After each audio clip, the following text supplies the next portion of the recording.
Good morning and a very very happy morning. We are reading Unlimited Power by Anthony Robbins और हम हैं page number 58 पे बात कर रहे हैं बिलीव्स की। तो राइटर कहता है, फिर से ये प्रश्न उठता है, बिलीफ है क्या? आपका विश्वास, आपकी धारणाएं है क्या है?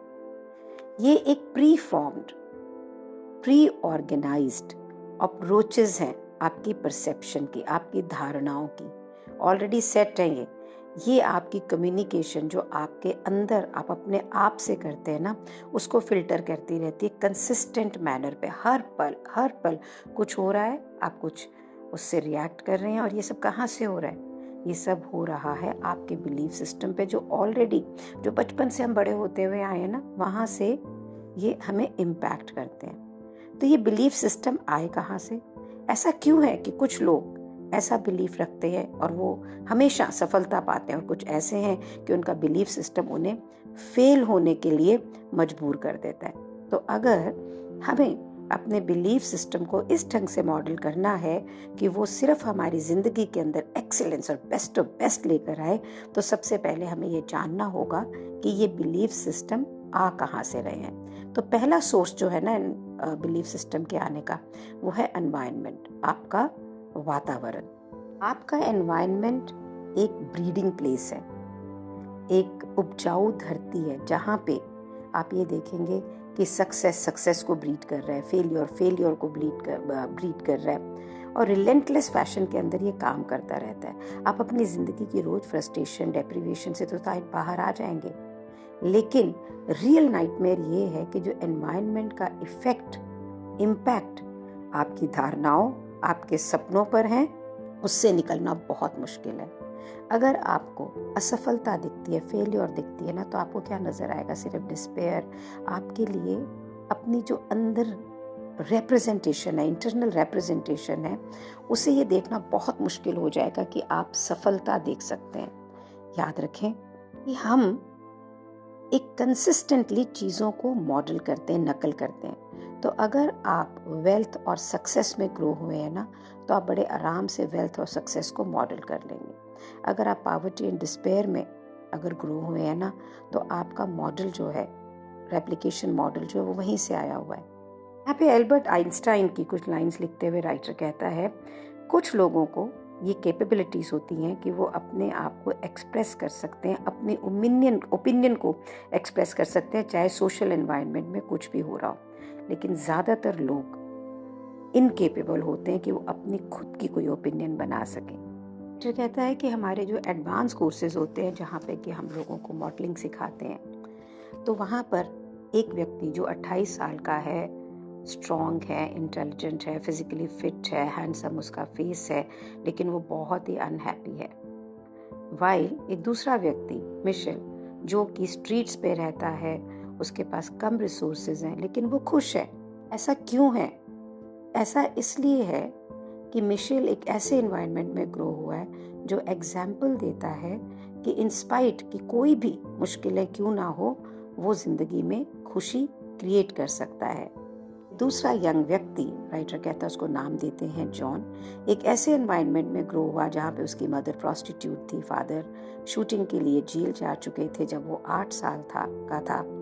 ऐसे एनवायरनमेंट के अंदर उसका जो बिलीफ सिस्टम है, वो एक सर्वाइवल का बिलीफ सिस्टम है। स्ट्रीट्स पे रहना, अपने पेन को ड्रग्स के थ्रू एलिमिनेट करना, ये बिलीफ कि लोग हमेशा मेरा एडवांटेज ही लेते हैं, इसलिए आपको उनसे सतर्क रहना चाहिए, मेरे को कोई प्यार नहीं करता है। फिर कहता है कि मैंने इस व्यक्ति के ऊपर, इसके बिलीफ सिस्टम पे काम किया, जैसा कि मैं आपको चैप्टर नंबर 6 में सिखाऊंगा, और ये वापस कभी भी स्ट्रीट्स पे नहीं गया, ने काम करना शुरू किया। अब इसके नए दोस्त हैं, ये नए एनवायरनमेंट में रह रहा है, अब इसके नए बिलीफ है और ये नए प्रकार के रिजल्ट को क्रिएट कर रहा है। Doctor Benjamin Bloom university of Chicago के जो थे, उन्होंने 100 एक्स्ट्रा ऑर्डिनरी जो यंग एथलीट थे, म्यूजिशियंस थे, स्टूडेंट्स थे, उनको स्टडी किया, और वो हैरान थे कि ये जो यंग बच्चे, जो कि जिन्हें लोग प्रोडिजीज बोलते थे, इन्होंने कोई भी ग्रेट ब्रिलियंस नहीं थी इनके अंदर, लेकिन इन्हें बहुत अटेंशन मिली, इन्हें गाइडेंस मिली, सपोर्ट मिला, और वहाँ से ये डेवलप हुए, और उनका ये बिलीफ मिला कि दे आर स्पेशल और वहाँ से ग्रेट टैलेंट का जन्म हुआ। राइटर कहता है कि वातावरण यानी एनवायरनमेंट हमारा बहुत ही बड़ा रोल प्ले करता है, पर ये सिर्फ अकेला नहीं है। अगर ऐसा होता तो ये दुनिया एकदम एक स्टैटिक हो जाती।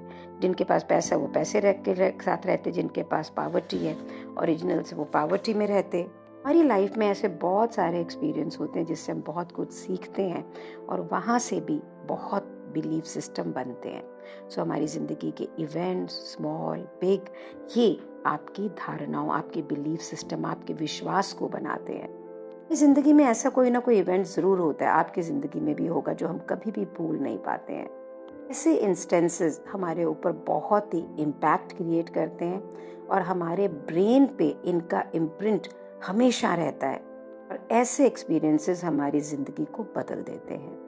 राइटर अपना एक एग्जाम्पल देता है कि मैं 13 साल का था और मैं ये देख रहा था कि मैं अपनी ज़िंदगी में क्या करूं, और मैंने ये सोचा कि मैं एक स्पोर्ट्स राइटर बनूंगा।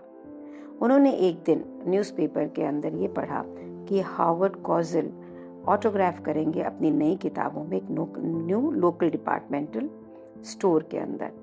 अब राइटर ने कहा कि मैं एक स्पोर्ट्स कास्टर बनना चाहता हूँ, तो मेरे को इंटरव्यू करना चाहिए प्रोफेशनल्स को, तो हम सबसे अच्छे से क्यों ना शुरू करें। तो उन्होंने किसी से एक टेप रिकॉर्डर को बोरो किया और राइटर की मदर ने उन्हें उस डिपार्टमेंटल स्टोर के अंदर ले गई जहाँ पे मिस्टर कॉवल ऑटोग्राफ देने वाले थे। जब वो वहाँ पहुँचे तो mister Castle, not Cowell, it's a castle वहाँ से उठ रहे थे। तो राइटर कहते मेरे को पैनिक होने लग गया। वहाँ पे बहुत सारे रिपोर्टर्स थे जो उनके लास्ट कमेंट्स के लिए लड़ाई कर रहे थे। मैं बहुत सारे रिपोर्टर्स के अंदर डक करके सीधे मिस्टर कौशल के पास पहुंचा और मैंने उन्हें बताया कि मैं क्या करता हूं और मैं एक उनसे छोटा सा इंटरव्यू चाहता हूं। इतने सारे रिपोर्टर वेट कर रहे थे, लेकिन हार्वर्ड कौशल ने उन्हें एक पर्सनल इंटरव्यू दिया और इस एक्सपीरियंस ने, राइटर कहता है, मेरी पूरी जिंदगी को बदल गया कि क्या पॉसिबल हो सकता है लाइफ के अंदर, किस तरह से चीज़ें अप्रोचेबल हो सकती हैं, किस प्रकार से आपको इनाम मिल सकता है जब आप मांगते हैं कि मुझे ये चाहिए, मुझे ये दो। और उस दिन मिस्टर कौशल की एनकरेजमेंट के कारण राइटर कहता है कि मैं डेली न्यूज़पेपर के अंदर लिखने लगा और मैंने पूरा एक करियर क्रिएट किया कम्युनिकेशन के फील्ड में।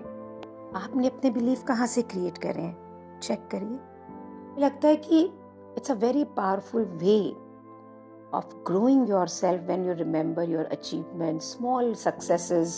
और ये तभी होता है जब हम गेन माइंडसेट में होते हैं। एक और तरीका है अपने बिलीव्स को क्रिएट करने का और वो है नॉलेज के द्वारा। डायरेक्ट एक्सपीरियंस नॉलेज के आकार में। मूवी देखते हैं, रीड करते हैं, दुनिया को व्यू करते हैं जैसे कि वो लोग पोर्ट्रे कर रहे हैं आपके सामने। सो नॉलेज एक बहुत ही अच्छा तरीका है कि आप अपने लिमिटिंग एनवायरनमेंट से बाहर चले जाएं। अगर आप इस बुक को सुन रहे हैं तो this is what you are doing. चाहे आपको दुनिया कितनी भी बुरी लग रही हो, ग्रिम लग रही हो, लेकिन जब आप दूसरों की अकम्पलिशमेंट्स को सुनते हैं तो आप बिलीफ सिस्टम क्रिएट करते हैं कि मैं भी कर सकता हूँ।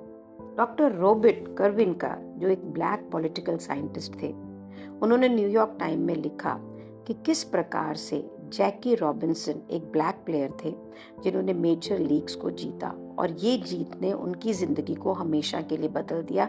जब वो छोटे थे कि अगर वो कर सकता है तो मेरी अपने आप से एक्सपेक्टेशंस बड़ी हो गई। इसीलिए हम लोगों से इंस्पायर होते हैं, इजंट इट। चौथा तरीका, आप अपने लिए बिलीफ सिस्टम जो क्रिएट करते हैं वो अपने पास्ट रिजल्ट पे करते हैं। एक बार आपने अगर सफलता पा ली तो आपको हमेशा ये पता है कि मैं दोबारा ऐसे कर सकता हूँ। राइटर कहता है जब मैंने पहला ड्राफ्ट इस बुक का लिखा विद इन अ मंथ, अपनी डेडलाइन को पूरा करने के लिए, तो मुझे श्योर नहीं था कि मैं ये कर सकता हूँ, लेकिन क्योंकि मैंने एक दिन के अंदर एक पूरा चैप्टर लिख लिया तो मुझे ये पता था कि मैं इसको कर सकता हूँ। अगर आप एक बार इस बिलीफ से एम्पावर्ड है ना कि मैं कोई भी जो समय अवेलेबल है मैं उसमें हमेशा वो काम कर सकूंगा, तो आप उसे जरूर कर पाएंगे। पांचवा तरीका एक बिलीफ को एस्टैब्लिश करने का है कि अपने माइंड के अंदर एक ऐसे एक्सपीरियंस को क्रिएट करना जैसा कि आप फ्यूचर में चाहते हैं। इस प्रकार से आपके पास्ट एक्सपीरियंसेस, जो पुराने एक्सपीरियंस है, आपके इंटरनल रिप्रेजेंटेशन को चेंज करते हैं ना, जो भी आप बिलीव करते हो उसको, उसी तरह से आप इमेजिन कर सकते हैं एक एक्सपीरियंस जैसा कि आप फ्यूचर में चाहते हैं। इसे राइटर कहता है एक्सपीरियंसिंग रिजल्ट्स इन एडवांस। अगर आपकी प्रेजेंट लाइफ के अंदर इस समय इस मोमेंट पे रिजल्ट आपके सामने सपोर्ट नहीं कर रहे, आपको इफेक्टिव नहीं है, तो आप एक अपने आसपास ऐसी दुनिया क्रिएट कर लें जहाँ पे आप इस सक्सेस के एक्सपीरियंस को इमेजिन कर सकें। से ही हम अपनी इस मेंटल अवस्था को चेंज करते हैं, अपने बिलीफ को, अपने एक्शन को चेंज करते हैं। ये समझ लीजिए राइटर कहता है कि it is easier to create what you want. Example दे रहे हैं, राइटर कहता है कि अगर आप कोई सेल्समैन है, आप कोई बिजनेस कर रहे हैं और आपको 10,000 रुपये कमाने या 1 लाख कमाना है, 1 लाख कमाना 10,000 से ज़्यादा आसान है। अगर आपका गोल ये है कि मुझे तो सिर्फ 10,000 रुपये कमाने हैं, तो फिर क्या करोगे? आप उसी के लिए काम करोगे, आपकी वही रिप्रेजेंटेशन है। इसीलिए पूरी ज़िंदगी लोग हार्ड वर्क करते रहते हैं थोड़े से पैसों के लिए। लेकिन अगर आप 1 लाख के लिए खेल रहे हैं, एक्साइटेड हैं, एम्पावर्ड हैं, रिसोर्सफुल हैं, कि मैं अपने लाउजी बिल तो पे करूंगा और ज़िंदगी में वो भी करूंगा जो मैं चाहता हूँ। बिजनेस में तो जो आप कर रहे हो वही कर रहे हो ना, वही स्टेप्स होंगे, वही चीज़ होंगी। लेकिन आप सोचो, ये थोड़े से पैसे कमाने ज़्यादा एक्साइटिंग है कि ज़्यादा सारे पैसे कमाने ज़्यादा एक्साइटिंग है? जब हम एक्साइटमेंट की स्टेट पे होते हैं ना, तो आप अपनी अंदर कंसिस्टेंट एक्शंस को एक्टिवेट करते हो, आप हायर पोटेंशियल को टैप करते हो। लेकिन जब आप सर्वाइवल में होते हैं तो आप ऐसा नहीं करते हैं। अगर आप ध्यान से देखें ना, तो money is not the only way to motivate you. उस मनी से हम अपनी लाइफ में क्या गोल कंप्लीट करते हैं, दैट मोटिवेट्स यू। तो इसको अपनी माइंड में बिल्कुल क्लियर बनाना कि जो रिजल्ट आप चाहते हैं उसको रिप्रेजेंट करना ऐसे कि जैसे आपको ये ऑलरेडी मिल गया है। तो आप एक ऐसी मेंटल अवस्था में होंगे जो ऐसा रिजल्ट क्रिएट करेगा जो आप डिज़ायर करते हो। में भी आज हमने पॉइंट्स पढ़े हैं पांचों, कि सबसे पहले एनवायरनमेंट हमारे ऊपर इम्पैक्ट करता है, हमारी ज़िंदगी के इवेंट्स, चाहे वो छोटे हों चाहे वो बड़े हों। फिर नॉलेज, हम कौन सी मूवीज़ देखते हैं, कौन से बुक्स पढ़ते हैं, और फिर हमारे जो पास्ट रिजल्ट्स हैं वो भी हमारा बिलीफ सिस्टम क्रिएट करते हैं। एंड देन एक ऐसा एक्सपीरियंस क्रिएट करना जैसा कि आप अपनी ज़िंदगी में चाहते हैं। सारी चीज़ें आपका विश्वास बनाती हैं, आपका बिलीफ सिस्टम बनाती हैं, आपकी धारणाएं बनाती हैं।